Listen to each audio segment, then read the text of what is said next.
នាយករដ្ឋមន្ត្រីស្ដីទីលោកសូរិយាចុងក្រុតរៀងគិតត្រូវបានកំណត់ថានឹងដឹកនាំប្រទេសថៃតែថ្ងៃពុធនេះមួយថ្ងៃប៉ុណ្ណោះដោយលោកនឹងត្រូវផ្ទេរអំណាចទៅឲ្យអ្នកនយោបាយជើងចាស់ម្នាក់ក្រោយគណៈរដ្ឋមន្ត្រីថ្មី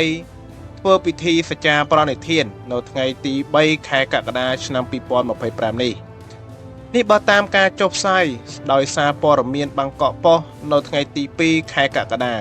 លោកសូរិយាមកពីគណៈបកភឿថៃត្រូវបានលើកបន្ទុកជានាយករដ្ឋមន្ត្រីស្ដីទីភ្លាម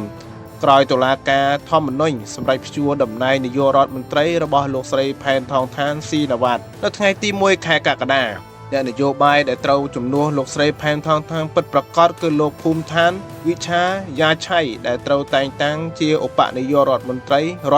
ក្រសួងមហាផ្ទៃប៉ុន្តែដោយសារតែលោកមិនទាន់ស្បត់ចូលកាន់តំណែងនៅឡើយ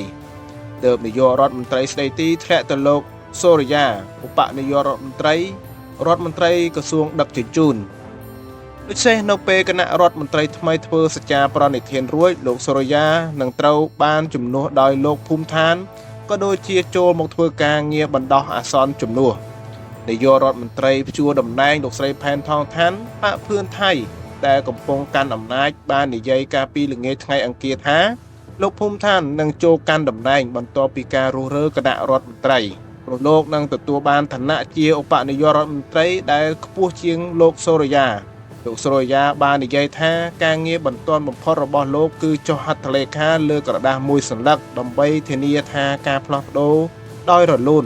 ទៅកាន់អ្នកស្នងតំណែងរបស់លោកនៅថ្ងៃប្រហ័សស្អែកនេះនាយករដ្ឋមន្ត្រីមានបញ្ហាត្រូវបានព្យួរតំណែងភ្លាមចំពេលគណៈរដ្ឋមន្ត្រីថ្មីទើបតែបង្កើតបានក្តៅមិនទាន់ស្បត់ចូលកាន់តំណែងនៅឡើយដូច្នេះធ្វើឲ្យអ្នកនយោបាយថៃប្រែប្រួលក្រឡាប់ចាក់ដែលអាចជាព្រឹត្តិការណ៍សំខាន់មួយក្នុងប្រវត្តិសាស្ត្រថៃបន្ថែមពីភាពចលាចលនយោបាយថៃកំពុងតែមានចំនួនព្រំដែនដ៏ក្តៅគគុកជាមួយកម្ពុជាដែល